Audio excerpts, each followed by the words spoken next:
Today we are going to see the in-depth view about Francis Bacon. Francis Bacon was born on 22 January 1561 at York House Strand in London, England. His father, Sir Nicholas Bacon, was Lord Keeper for Elizabeth I. From this we can know that Bacon was born in high-class family. In 1573 he studied in Trinity College, Cambridge.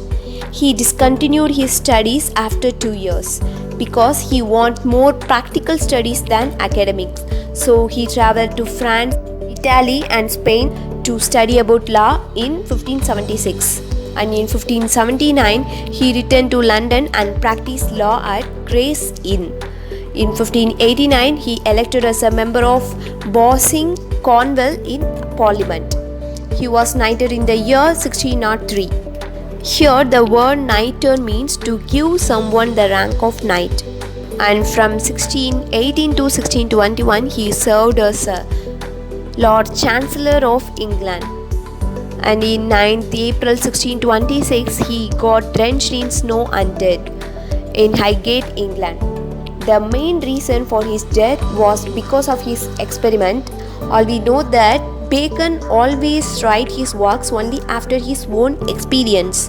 For that purpose, he undergoes many critical experiments.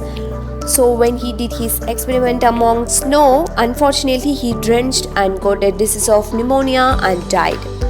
Interesting facts about Bacon. Bacon was a versatile person. He was a writer, philosopher, lawyer, statesman and essayist. He belonged to Elizabethan age and he is known as the father of English essays and he is the father of empiricism. The word empiricism means the use of experiments or experience as the basis of your idea. As I told before, he always writes essays only after experience about the concept. He was also called as the father of scientific revolution of the Renaissance period. Bacon wrote many scientific works that made the great revolution in science at that time, at the period of Renaissance. He is the most well-known English philosopher in the age of transition, that is in the half of 18th century. And he was worked as an interior designer. Before his career, literary career, he worked as an interior designer. And Bacon has 3 goals in his life. To uncover truth, that means he wants to be truthful, and to serve his country and to serve his church. And he was influenced by the most influential philosopher Michael de Montaigne, who wrote essays for the first time. And he received the honorable title Baron Verulam and the Viscount St. Albans. And these titles were given to him when he was a member in Parliament. And the Alexander Pope admired Bacon as he was the brightest, wisest, meanest of mankind.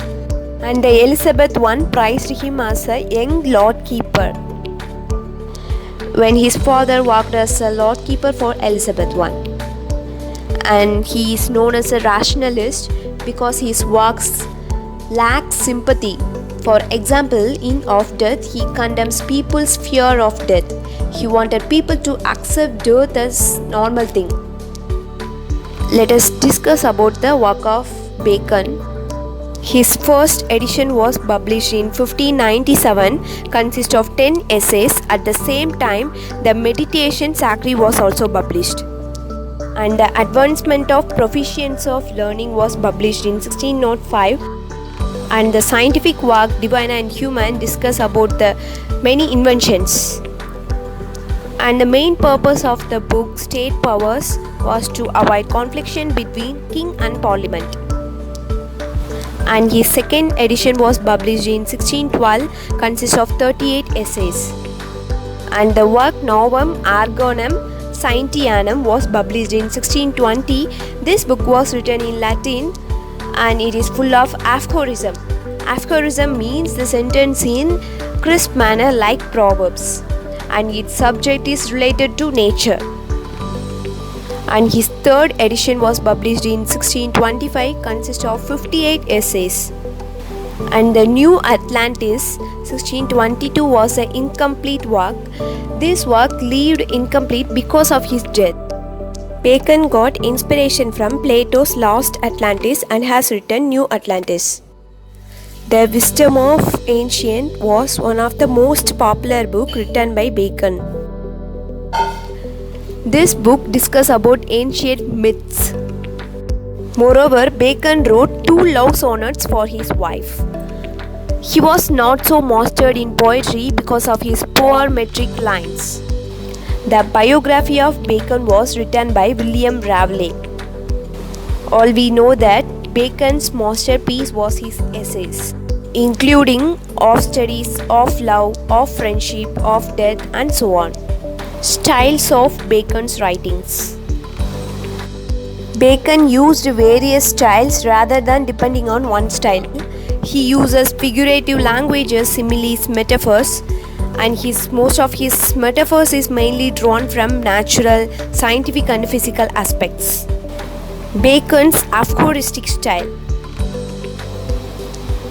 Aphorism means short, clever saying that is intended to express a general truth. That is saying a sentence in crisp manner or like proverbs. Many of his sentences seems proverbs. Example, a friend in need is a friend indeed. And one more example for his crisp writing. Some books are to be tasted, others to be swallowed, and some other to be chewed and digested. Here we can see how beautifully he makes the shorter sentences. Paradox or antithesis. The word paradox means setting opposite or figure of speech involving a contradiction of ideas, words or sentences. According to Aristotle, the use of antithesis makes the audience better understand the point the speaker trying to make. For example, in Of Marriage, he gave us both negative and positive view of marriage. Single men are good friends, good masters, good servants, but they are unreliable as good citizens. Images. Bacon usually took brilliant imagery from the familiar objects of nature or from everyday's life.